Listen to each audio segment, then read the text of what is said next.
But I want to start with a question for Mark and Ron, which is by far the number one question, probably going to be a lengthy answer. What makes you guys decide to invest in a founder or a company? Either of you can start. Go ahead. No. Go ahead. You first. Well, we have a slide on that. We have an app for that. They're bringing some. Mark can start while we try to get your slide up. Okay. We're bringing in AV guys, so. So say the question again. Go ahead. What makes you decide to invest in a founder or a company? So what makes us invest in a company is based on a whole bunch of characteristics. I've been doing this since 1994, right before Mark got out of the University of Illinois. So SV Angel and its entities have invested in over 700 companies. So to invest in 700 companies, that means we've physically talked to thousands of entrepreneurs. And there's a whole bunch of things that just go through my head when I meet an entrepreneur. And I'm just going to talk about what some of those are. And literally, while you're talking to me in the first minute, I'm saying, is this person a leader? You know, is this person rifle-focused and obsessed by the product? I'm hoping, because usually the first question I ask is, what inspired you to invent this product? I'm hoping that it's based on a personal problem that that founder had, and this product is the solution to that personal problem. Then I'm looking for communication skills, because if you're going to be a leader and hire a team, assuming your product is successful, you've got to be a really good communicator, and you have to be a born leader. Now, some of that you might have to learn those traits of leadership, but you better take charge and be able to be a leader. I'll switch back to the slide, but let's let Mark. Yeah, I agree with all that. I guess, and there's a lot of detail to this question that we could talk about, and we may be even a little bit different than Ron, where we are different than Ron, that we actually invest across stages. So we invest at the seed stage, venture stage, growth stage, and then we invest in a variety of different business models, consumer, enterprise, and a bunch of other variations. So there are kind of fine-grained answers, that we could get into if there are specific questions. Two general concepts that I would share. So one is the venture capital business is 100% a game of outliers. It's extreme exceptions. Right, so the conventional statistics are, on the order of 4,000 venture fundable companies a year that want to raise venture capital. About 200 of those will get funded by what's considered a top tier VC. About 15 of those will someday get to $100 million in revenue, and those 15 from that year will generate something on the order of 97% of all the returns for the entire category of venture capital in that year. And so venture capital is such an extreme feast or famine business. You're either in one of the 15 or you're not, or you're in one of the 200 or you're not. And so the big thing that you're just looking for, no matter which sort of particular kind of criteria we talk about, they all have the characteristic of you're looking for the extreme outlier. The other thing I'd highlight that we think about a lot internally is we have this concept, invest in strength versus lack of weakness. And at first that sounds obvious, but it's actually fairly subtle. Which is sort of the default way to do venture capital is to kind of check boxes, right? So, really good founder, really good idea, really good, products, really good initial customers. Check, check, check, check. Okay, this is reasonable. I'll put money in it. But what you find with those sort of checkbox deals, and they get done all the time. But what you find is they often don't have something that really makes them really remarkable and special, right? They don't have an extreme strength that makes them an outlier. On the other side of that, the companies that have the really extreme strengths often have serious flaws. And so one of the cautionary lessons of venture capital is if you don't invest on the basis of serious flaws, you don't invest in most of the big winners. And we could go through example after example after example of that. But that would have ruled out almost all the big winners over time. And so at least what we aspire to do is to invest in the startups that have a really, really extreme strength along an important dimension, and then be willing to tolerate some other set of weaknesses. Ron, we got your slide up. Okay, I don't want to over dwell on the slide, but when you first meet an investor, you've got to be able to say in one compelling sentence that you should practice like crazy what your product does, so that the investor that you're talking to immediately can picture the product in their own mind. Probably 25% of the entrepreneurs I talk to today still, after the first sentence, I don't know what they do. And as I get older and less patient, I say, back up, I don't even know what you do yet. But so try and get that perfect. And then I want to skip to the second column. You have to be decisive. The only way to make progress is make decisions. Procrastination is the devil in startups. So no matter what you do, you got to keep that ship moving. If it's decisions to hire, decisions to fire, you got to make those quickly. All about building a great team. Once you have a great product, then it's all about execution and building a great team. Parker, could you talk about your seed round and how that went and what you wish you had done differently as a founder raising money? Sure. So actually, I think my seed round, most of the stuff with my current company felt like, from a fundraising perspective, felt like it came together relatively quickly. But actually, one of the experiences that I had, I started a company before this that I was at for about 6 years, and my co-founder and I pitched almost every VC firm in Silicon Valley. I mean, we literally went to like 60 different firms, and they all told us no. And we were constantly trying to figure out, how should we adjust our pitch, and how should we do the slides differently, and how do we tweak the story, and that sort of thing. And at one point, there was this sort of key insight that someone gave me when I was pitching, actually someone at Coastal Ventures. This VC said, guys, he was looking for some very particular kind of analysis that we didn't have on hand. And he was like, guys, you don't get it. He was like, if you guys were the Twitter guys, you guys could come in and you could just be like, blah, blah, blah, blah, and like, put whatever up here, and like, we would invest in you, but like, you guys aren't the Twitter guys, so you need to make this really easy and have like all this stuff ready for us and all this kind of stuff.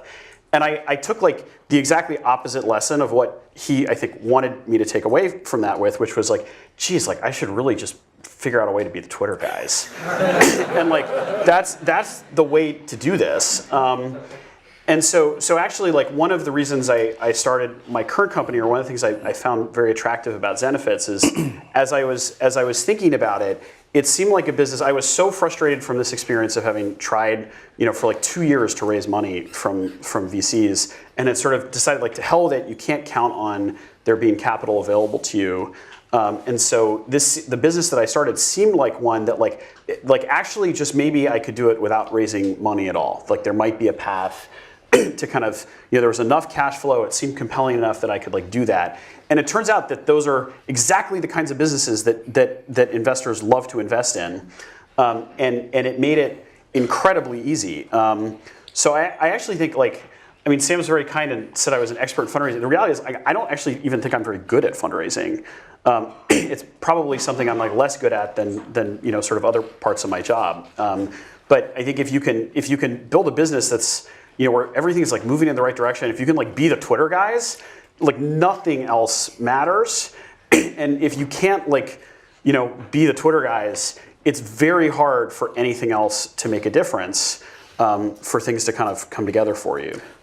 Why did that VC say be like the Twitter guys when the fail whale dominated the site for 2 years? Because It kept growing anyway. it worked. Yeah. The other point I want to make is bootstrap as long as you possibly can. I met with one of the best founders in tech who's starting a new company, and I said to her, well, when are you going to raise money? I might not. And I go, that is awesome. Never forget the bootstrap.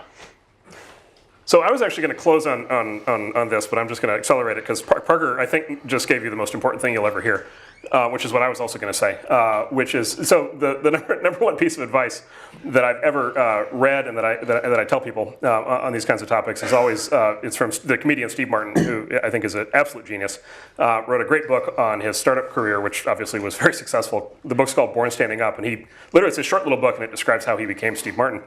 And the heart of the book is, he says, what's the key to success? He says the key to success is be so good they can't ignore you, right? And so in a sense, like all this, we're going to have this entire entire conversation, and I'm sure we'll keep having it about how to raise money, but in a sense, it's all kind of beside the point. Because if you do what Parker's done and you build a business that is going to be a gigantic success, then investors are throwing money at you. And if you come in, with a theory and a plan and no data, and you're just one of, the next 1,000, it's going to be far, far harder to raise money. So that's the positive way to put it, is kind of be so good they can't ignore you. In other words, you're almost always better off making your business better than you are making your pitch better. The other thing, that's the positive way of looking at it. The negative way of looking at it, or the cautionary lesson, is that, and this gets me in trouble every single time I say it, but I'm on a ton of flu medication, so I'm going to go ahead and just let it rip. Raising venture capital is the easiest thing a startup founder is ever going to do. As compared to recruiting, right, as compared to recruiting engineers, in particular as compared to recruiting engineer number 20, it's far harder than raising venture capital. Selling to enterprise customers is harder. Getting viral growth going on a consumer business is harder. Getting advertising revenue is harder. Almost everything you'll ever do is harder than raising venture capital. And so I think Parker is exactly right. If you get in a situation in which raising the money is hard, it's probably not hard compared to all the other stuff that's about to follow. And it's very important to bear that in mind. It's often said raising money is not actually a success. It's not actually a milestone for a company, and I think that's true, and I think that's the underlying reason. It puts you in a position to be able to do all the other harder things. Related to that, what do you guys wish founders did differently when raising money? And specifically, Mark, you mentioned this relationship between money and risk and how that applies here, so maybe we could start with that. Yeah, so the single biggest thing that people are just missing, and I think it's all of our faults, we're all not talking about it enough, but I think the single biggest thing entrepreneurs are missing, both on fundraising and how they run their companies, is the relationship between risk and cash. So the relationship between risk and raising cash, and then the relationship with risk and spending cash. So I've always been a fan of something that Andy Rachleff taught me years ago, which he calls it the onion theory of risk, which basically is, you can think about a startup like on day one as having every conceivable kind of risk, right? And you can basically just make a list of the risks. And so you've got, founding team risk. Are the founders going to be able to work together? Do you have the right founders? You're going to have product risk. Can you build a product? You'll have technical risk, right? Which is maybe you need a machine learning breakthrough or something to make it work. Are you going to be able to do that? You'll have, launch risk. Will the launch go well? You'll have, market acceptance risk. You'll have revenue risk. A big risk you get into in a lot of businesses that have a sales force is, can you actually sell the product for enough money to actually pay for the cost of sale? So you have cost of sale risk. If you're a consumer product, you'll have viral growth risk. Will you get the thing of viral growth? And so a startup at the very beginning is basically just this long list of risks. Right, and then the way that I always think about running a startup is also the way I think about raising money, which is it's a process of peeling away layers of risk as you go, right? And so you raise seed money in order to peel away the first 2 or 3 risks, right? The founding team risk, the product risk, maybe the initial launch risk. You raise the A round to peel away the next level of product risk. Maybe you peel away some recruiting risk because you get your full engineering team built. Maybe you peel away some customer risk because you get your first 5 beta customers, right? And so basically the way to think about it is you're peeling away risk as you go. You're peeling away risk by achieving milestones. And then as you achieve milestones, you're both making progress in your business and you're justifying raising more capital, right? And so you come in and you pitch somebody like us and you say you're raising a B round. The best way to do that with us is you say, okay, I raised a seed round, I achieved these milestones, I eliminated these risks. I raised the A round, I achieved these milestones, I eliminated these risks. Now I'm gonna raise a B round, here are my milestones, here are my risks. And then by the time I go to raise a seed round, here's the state that I'll be in. And then you calibrate the amount of money that you raise and spend to the risks that you're pulling out of the business.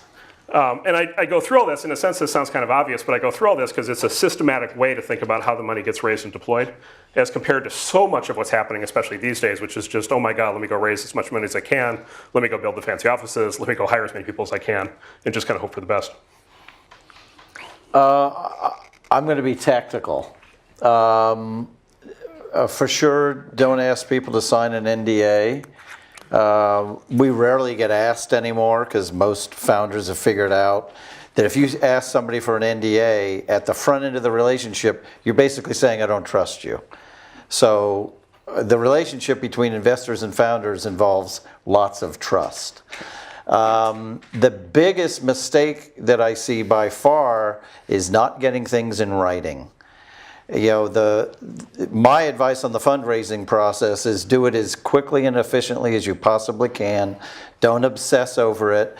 For some reason, founders get their ego involved in fundraising where it's a personal victory. It is the tiniest step on the way, as Mark said, and it's the most fundamental. Hurry up and get it over with. But in the process, when somebody makes a commitment to you, you get in your car and you type an email to them that confirms what they just said to you.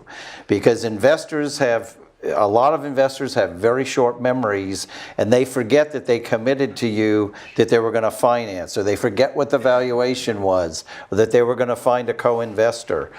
You can get rid of all that controversy just by putting it in writing, and when they try and get out of it, you just resend the email and say, excuse me. And hopefully they've replied to that email anyway, so get it in writing. In meetings, take notes and follow up on what's important. I want to talk a little bit more about the tactics here. Just how does the process go? Can people email you guys directly? Do they need to get an introduction? How many meetings does it take for you to make a decision? How do you figure out what the right terms are? When can a founder ask you for a check? You wanna? That was like 6 questions. That's a lot of things. Yeah. Okay. Good. It's the process. Why don't you describe? Because you'll describe seed, and then I'll describe. Yeah. So SV Angel, invests in seed stage startups. So we like to be the very first investor. We normally invest today in a round that's $1 million to $2 million. It used to only be $1 million. So if we invest $250K, that means there's 5 or 6 other investors in that syndicate. SV Angel has now a staff of 13 people. I do no due diligence anymore. I am not a picker anymore. I just help on major projects for the portfolio companies that are starting to mature. But we have a whole team that processes. We at SV Angel end up investing in one company for every 30 that we look at, and we end up investing in about 1 a week. I think what's interesting is we don't really take anything over the transom. Our network is so huge now that we basically just take leads from our own network. We evaluate the opportunity, which means you have to send in a really great short executive summary. And if we like that, we actually vote, although I'm not in this meeting anymore, but the group actually votes on, do we make a phone call? That's how important time is in this process. And if enough of the team at SV thinks it's interesting, then they appoint a person to make a phone call to that founder, usually somebody on our team who has domain experience. If the phone call goes well, bingo, we want to meet you. If SV Angel asks you for a meeting, we are well on our way to investing. If that meeting goes well, we'll do some background checks, backdoor background checks, get a good feeling about the company, the market that they're going after, and then make the commitment to invest, and then start helping get other value-add investors to be part of the syndicate. Because if we're going to have an equal workload, we want the other investors in this company to be great angel investors as well. So I'll talk a little bit about the venture stage, kind of the Series A stage, that follows. So to start with, I think it's fair to say at this point that the top tier venture capitalists pretty much only invest in 2 kinds of companies at the Series A stage. One is if they have previously raised a seed round. And so it's almost always the case when we're doing a Series A investment that the company has $1 million or $2 million of seed financing, from Ron and folks that he likes to work with. Almost always, by the way, Ron, just to be clear, and folks he likes to work with. So first, either they have a seed round. So if you're going to raise Series A, the first thing to do is raise seed because that's generally the way the progression works at this point. Every once in a while, we'll go straight to A on a company that hasn't raised a seed round. Really, the only times, though, that happens are when it's a founder who has been a successful founder in the past and is almost certainly somebody we've worked with in the past. So we have an announcement. We just did one of these. We'll announce in a few weeks where it's a founder who I was an angel investor. Actually, I think Ron was also in the team's company in like 2006. and then the company did its thing, and then ultimately was acquired by another big company, and then that team now is starting their new thing. So in that case, we're just going to jump it straight to an A because they're so well known and they have a plan all lined up for it. But that's the exception. It's almost always preceded by a seed round. The other thing is, I guess I mentioned this already, but we get, similar to what Ron said, we get 2,000 referrals a year through our referral network.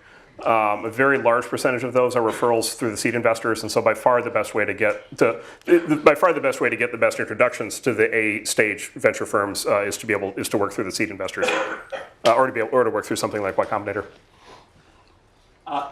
Speaking about terms, what terms should founders care most about, and how should founders negotiate? Maybe Parker, we can start with you on this one.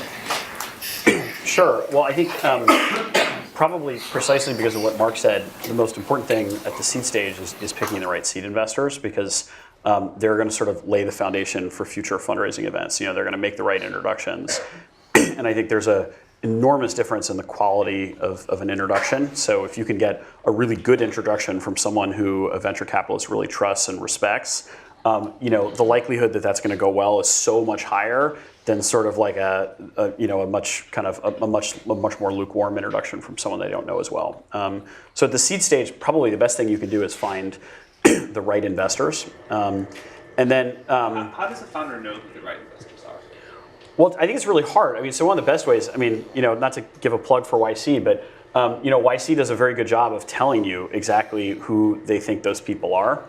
And can really direct you towards, and I actually have found it to be like pretty accurate in terms of like who you guys said were going to be the best people. Like they ended up being the most helpful as we were raising subsequent rounds. Sort of really provided the best introductions, and the people who maybe I thought were seemed okay, but were not were not as sort of highly rated by YC. Like that ended up being the case that they were kind of like real duds in the seed round. Someday we're going to publish our list of these people. Oh my God, there are going to be a lot of upset people when we do. So how do you think about negotiation? How do you figure out what the right valuation for a company is? What other terms? Well, so I started out, like when I was raising my seed round, I really didn't know. And we had conversations about this. I probably started a little too high on the valuation side. So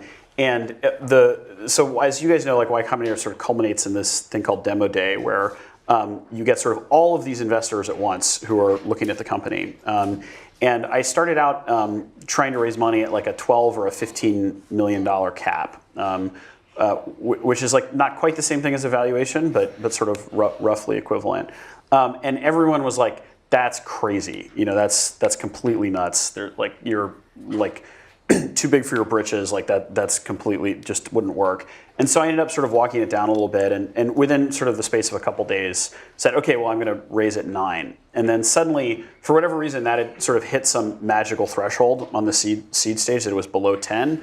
That it seemed like there was like almost infinite demand for the round at a 9 million cap. So no one would pay 12, but at a $9 million cap, it felt like I probably could have raised like $10 million. And the round came together, in roughly about a week. At that point, once I kind of hit that threshold. And so there seemed to be, and they probably fluctuate over time, but there seem to be these sort of like thresholds, particularly for seed stage companies, that investors will think of as like, this is what, like above this level is like crazy, that like doesn't matter. And there's sort of like a rough kind of range that people are willing to pay. And so you just kind of like, you have to just kind of figure out what that is, get the money that you need, don't raise any more than you need, and just kind of get it done. And at the end of the day, like whether you raise at 12 or 9 or like 6, it's not a huge deal for the rest of the company. Is there a maximum amount of the company you think that founders should sell in their seed round and A round, beyond which problems happen? For any of you. I feel like that's a better question for you. Well, gosh, I don't know. I think I don't know the rules on this stuff. I think the tricky thing is, it seems like they're kind of rough, particularly for like a Series A. You're probably going to sell somewhere between 20 and 30% of the company, because below venture capitalists tend to be a lot more ownership focused than price focused.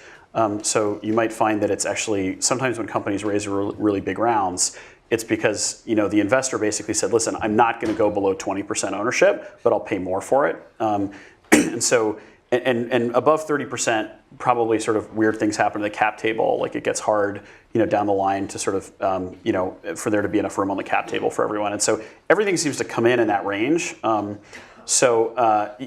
probably just is what it is in most cases. So at the seed stage, I mean, what I've heard, there doesn't seem to be any magic to it, but it seems like 10 to 15% is what people say. But that's mostly just what I've heard.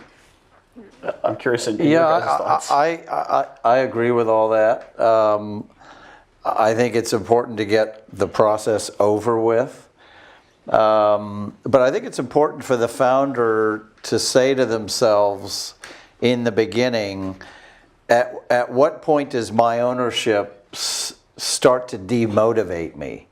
Because if there's like a 40% dilution in an angel round, I've actually said to the founder, do you realize you've already doomed yourself?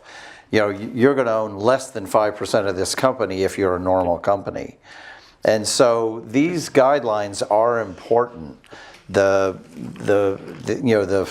10 to 15%, because if you keep giving away more than that, there's not enough left for you and the team, and you're the ones doing all the work. Well, actually, we'll walk. We've seen a series of interesting companies in the last 5 years where we just walk simply. We won't bid simply on the basis of their cap tables already destroyed. Outside investors already own too much. There was a company we really wanted to invest in, but the outside investors already owned 80% of it when we talked to them, and it was still a relatively young company. They had just done 2 early rounds that had just sold too much of the company, and literally we were worried, and I think accurately so, that it was going to be demotivating for the team to have that structure. One more question before we open it up to the audience for Ron and for Mark. Could you guys both tell the story of the most successful investment you've ever made and how that came to happen? Other than Zenefits, of Other course. than Zenefits. Yeah, other than That's going to be hard. for me, clearly, it was the investment in Google in 1999, and we got Google return out of it. But funny enough, I met Google through a Stanford professor, David Cheriton, who's in the School of Engineering. He's still here. He was actually an angel investor in Google and an investor in our fund. And kind of the quid pro quo we have with our investors in the fund is you have to tell us about any interesting company that you see. And we loved it that David Cheriton was an investor in our fund because he had access to the computer science department's deal flow. And we were at this party at Vivek Ranadive's house in full tuxedo. I hate tuxedos. And did anyone here know David Cheriton? Because you know for sure he does not like tuxedos, and he was in a tuxedo. But I went up to him and we complained about our attire. And then I said, hey, what's happening at Stanford? And he says, well, there's this project called Backrub. And it's search by PageRank and relevancy. And back in today, PageRank and relevancy, everyone says, oh, that's so obvious. In 1998, that was not obvious. That engineers were designing a product based on this thing called PageRank. And all it was a simple algorithm that said, if a lot of people go to that website, and other websites direct them there must be something good happening on that website. That was the original algorithm.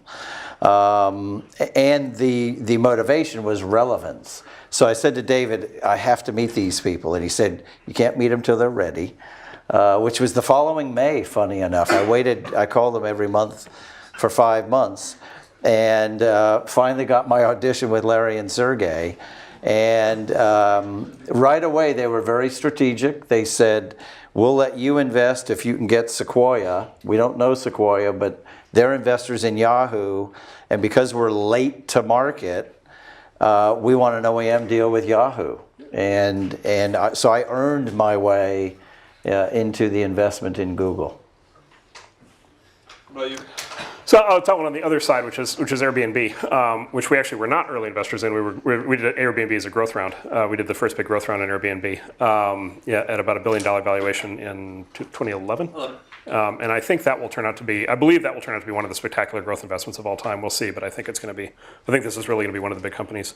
So I'll tell that story because it's not a story of pure genius. It's a, we passed it. We didn't even meet with them. I don't think we met with them the first time around, or maybe one of our junior people did.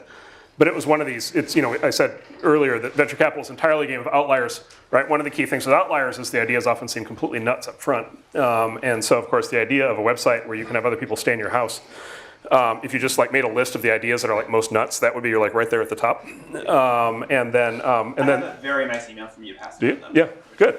Hopefully I was very courteous in my stupidity. Well, the second most stupid idea you could possibly think of is a website where you can stay in other people's houses. And so the Airbnb uniquely combines both of those bad ideas. So, of course, it turns out they've unlocked an entirely new way to basically software eats real estate. They've unlocked this just gigantic network effect. It's a gigantic global phenomenon. It's going to be an enormously successful company. So part was just coming to grips with the fact that we had whiffed on our initial analysis of the idea, and that the numbers were clearly proving that we were wrong, and the customer behavior was clearly proving that we were wrong. So one of our philosophies at our firm is we're multi-stage. The big reason for that is so we can fix our mistakes, and we can pay up to get in later when we screw up early on. The other thing I'll highlight, though, is the other reason why we pulled the trigger at a high valuation when we did was because we had spent time at that point with the founders, with Brian and with Joe and with Nate. And there's a friend of mine in private equity has this great line, Egon Durbin has this great line. He says, as people progress through their careers, they get bigger and bigger jobs. And at some point, they get the really big job. And it's some people, about half people grow into the big job, and about the other half of people swell into it. Right? And you can kind of tell the difference. There's a point when people just lose their minds. And one of the issues with these companies that are sort of super successful hyper-growth companies is, this Airbnb was sort of the classic case of these super young founders who hadn't run anything before. So how are they going to be at running, this sort of giant global operation? And we just were tremendously impressed and are today, every time we deal with all three of those guys, how mature they are, how much they're progressing. It's like they get more and more mature, they get better and better judgment, and they get more and more humble as they grow. And so that made us feel really good that not just was this business going to grow, but that these were guys who were going to be able to build something and be able to run it in a really good way. People always ask me, why do you think Airbnb is such a great company? It's funny, we're obsessing over Airbnb. But, and I say to people, it's because all three founders are as good as the other founder. That is very rare. In the case of Google, two founders, one of them is a little better than the other one, but hey, he's the CEO. Every company has a CEO. I think we just got the TechCrunch headline. Every company has a CEO. Yeah. Every company has a CEO. Why am I saying this? When you start a company, you have to go find somebody as good or better than you to be the co-founder. If you do that, your chances of success grow astronomically. And that's why Airbnb became so successful so quickly. The anomaly is Mark Zuckerberg at Facebook. Yes, he has an awesome team, but the Mark Zuckerberg phenomenon, where it's mainly one person, that is the outlier. So when you start a company, you have got to find phenomenal co-founders. All right, audience questions. Yes. So, obviously the conventional wisdom about why you raise money is because you need it. But the more I get off the conventional wisdom, the more I'm starting to hear another story about why you raise money. And I'm actually hearing founders say it's more to facilitate the big exit, or in the worst case, to facilitate the acqui-hire instead of just fizzling out into nothing. To what extent is that accurate thinking or flawed thinking? Does raising money help you with an exit or an acqui-hire? Well, if you pick good investors who have good Rolodexes and domain expertise in what your company does, they're going to add a lot more value than the money. And those are the types of investors you should be looking for. Yeah, so the answer to the question is clearly yes, but also in a sense it doesn't matter because you can't plan these things according to the downside. And so, I mean, that's the scenario you are not, or obviously you're not hoping for. And so while the answer is yes, probably that shouldn't enter into the decision-making process too much.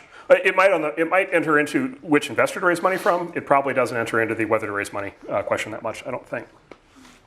Do you intend to start a business just still want to end up with some equity. Do you guys have any advice about how to deal with that? 'Cause you're talking about demotivation and so on. Not everything is like you start some software, it's viral, whatever else. What should founders do for capital-intensive companies to still retain ownership? So this is, I would double down on my previous comments on the onion theory of risk and the staging of risk and cash, which is the more capital intensive the business, the more intense and serious you have to be about exactly what's going to be required to make the business work and what the staging of milestones and risks are.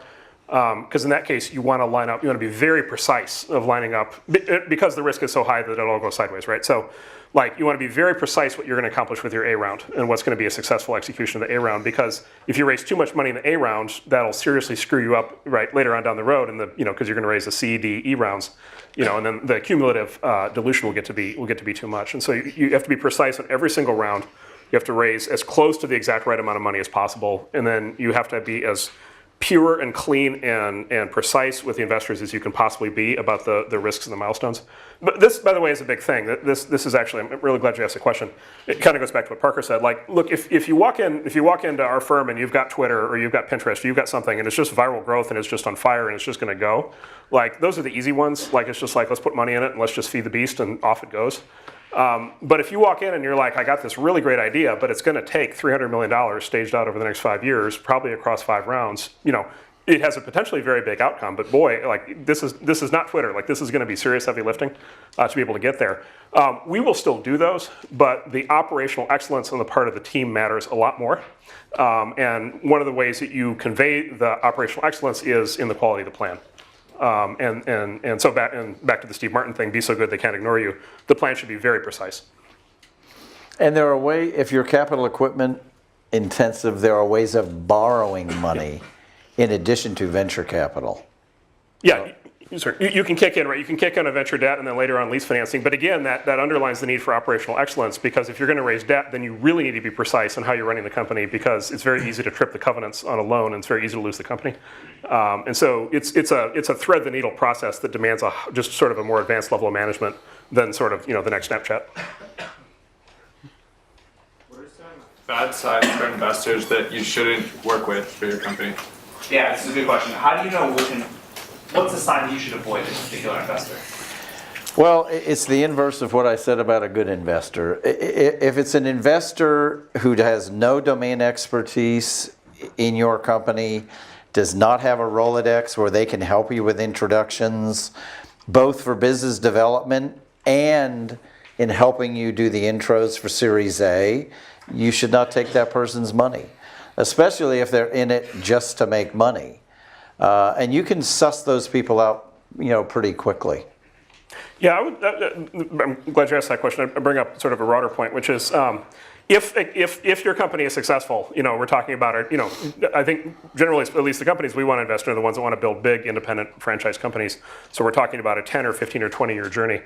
10, 15, 20 years, you may notice, is longer than the average American marriage. This is significant. The choice of key investors, in particular investors who are going to be on the board for a company, I think is just as important as who you get married to, which is extremely important. These are people you're going to be living with and partnering with and relying on and dealing with in in conditions of great stress and anxiety for a long period of time. And the big argument I always make is, and I make this all the time. Sometimes people believe it, sometimes they don't. Which is like, if everything just goes great, it kind of doesn't matter who your investors are. But almost never does everything just go great, right? Even the big successful companies, even the big, Facebook and all these big companies that are now considered very successful, along the way, all kinds of shit went, shit hit the fan over and over and over and over again. And there are any number of stressful board meetings and discussions and late night meetings with the future of the company at stake, where everybody really has to be on the same team and have the same goals and be pulling in the same direction and have a shared understanding and have the right kind of ethics and the right kind of staying power, to be able to actually weather the storms that come up. And one of the things that you'll find that is a big difference between first-time founders versus second-time founders is almost always the second-time founders take that point much more seriously after they've been through it once. And so it really, really, really matters. I always thought, and I believe that it does, it really matters who your partner is. It really is like getting married, and it is worth putting the same amount of time, maybe not quite as much time and effort into picking your spouse, but it is worth spending significant time really understanding who you're about to be partnered with, because that's way more important than, did I get another $5 million in the valuation, or did I get another $2 million in the check? The marriage analogy is great. I know at SV Angel, our attitude is when we invest in an entrepreneur, we are investing for life. Because we want to invest in, if we made the right decision, we're going to invest in every company they start. And once an entrepreneur, always an entrepreneur. So we actually do consider it a marriage. We're investing for life. One thing that which is another way of saying what Mark just said, is I always look for in that first meeting, do you feel like you respect this person, and do you feel like you have a lot to learn from them? Because sometimes you meet with VCs, and in the initial meeting you kind of feel like, man, they're just like slow on the uptake, or they don't get it, or they don't see it. And sometimes you walk in and they have this like just such an incredible amount of insight into your business that you walk out of there being like, man, even if these guys didn't invest, that sort of hour that I spent with them was such a great use of my time. I felt like I came out with a much clearer picture of what I need to do and where I need to go. And that's such a great microcosm of what the next couple years are going to be like. If you feel like you would want this person to be really involved in the company, even if they didn't have like a checkbook that they brought with them, that's probably a really good sign. And if not, that's probably a really bad sign. What's the constraint on the deal-making activities of angels and VCs? The time, money, or the lack of companies? What's the constraint on how many companies you guys can invest in? SV Angel's kind of gotten comfortable with one a week. You certainly can't do more than that, and that's a staff of 13.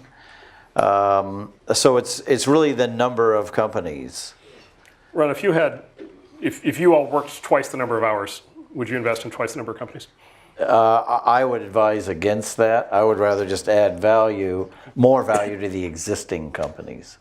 Maybe you could, I'll take the role of questioner for a second. Maybe you could you talk a little bit about conflict policy? Or not conflict policy? Well, SV Angel actually does have a written conflict policy. But when we end up with a conflict, it's usually because one company has morphed into another space. We don't normally invest in companies that have a direct conflict. If we do, we will disclose it to the other company, to both companies. And keep in mind, at our stage, we don't know the company's product strategy anyway. We probably don't know enough to disclose. But our conflict policy also talks about this really important word, which is trust. In other words, we're off to a bad start if we don't trust each other. And with SV Angel, the relationship between the founder and us is based on trust. And if somebody doesn't trust us, then they shouldn't work with us.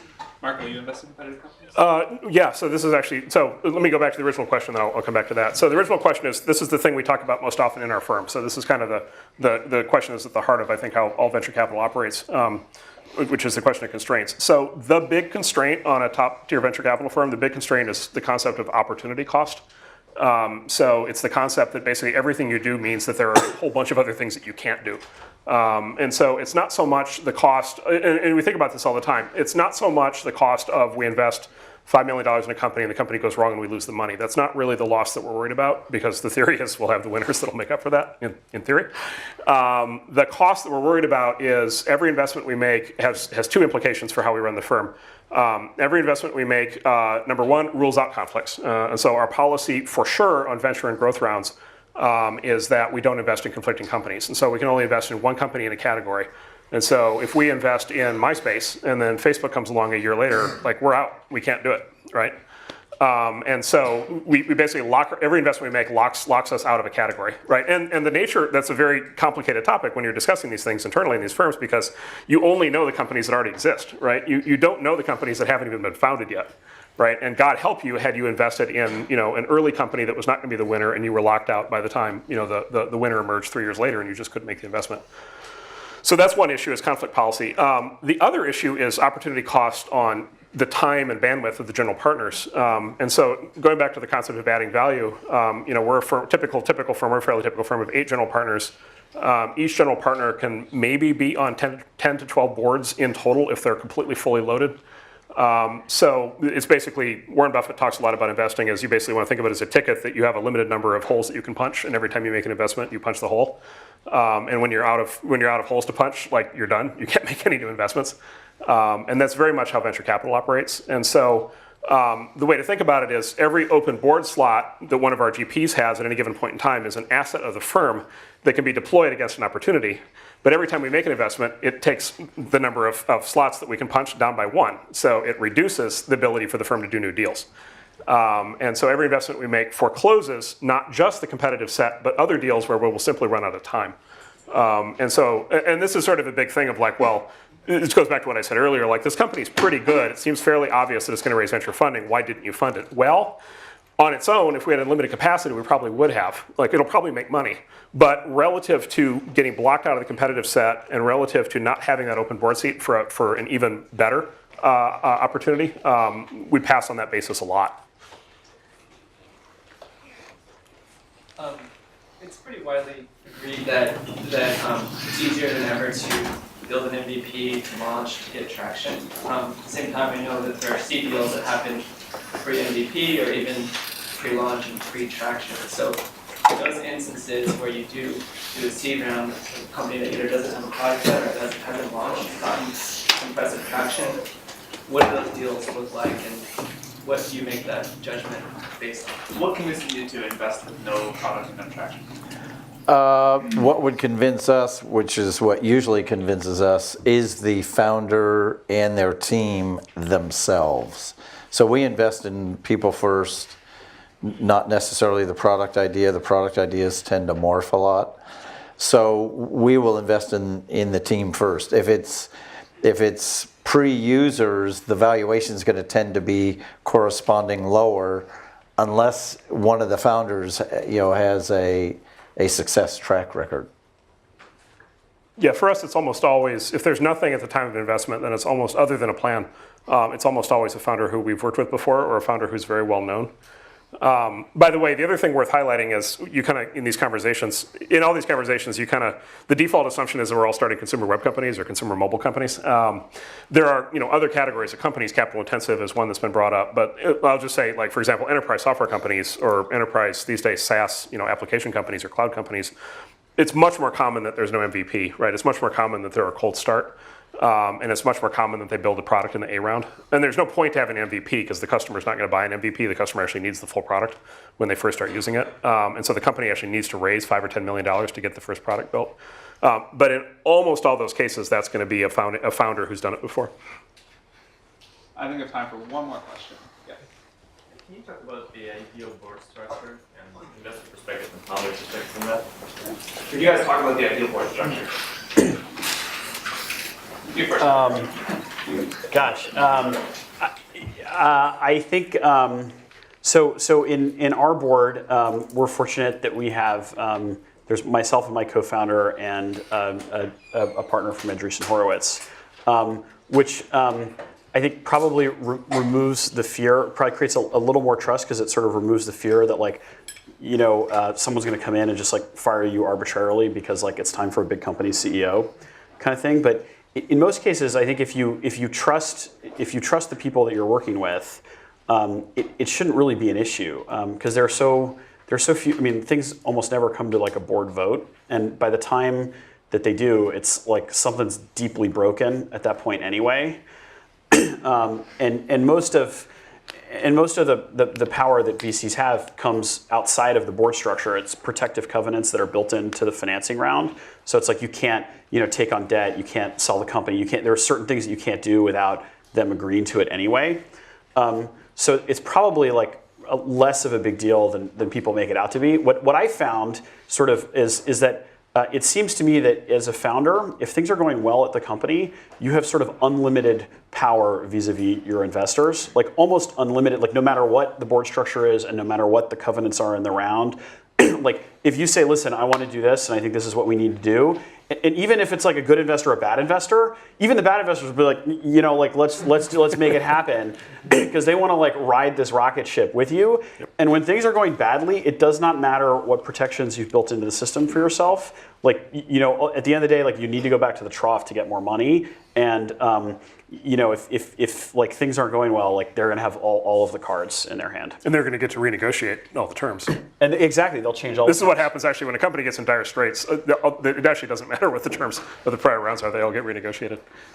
This is, I think, the fundamental rule of raising money, other than never having a down round, is that if things are going well, the founder is in control, and the company needs more money, and things are going badly, the investors are in control. I've been on boards for 20 years, public and private. I have never been in a board vote that mattered. It's always been, never a vote. Many discussions, many controversies, many issues, never a vote. The decision has always been clear by the end, and it's either been unanimous or very close to unanimous. And so I think it is almost all around the intangibles and almost not at all around the details. Okay, thank you guys very much for coming today. Pleasure.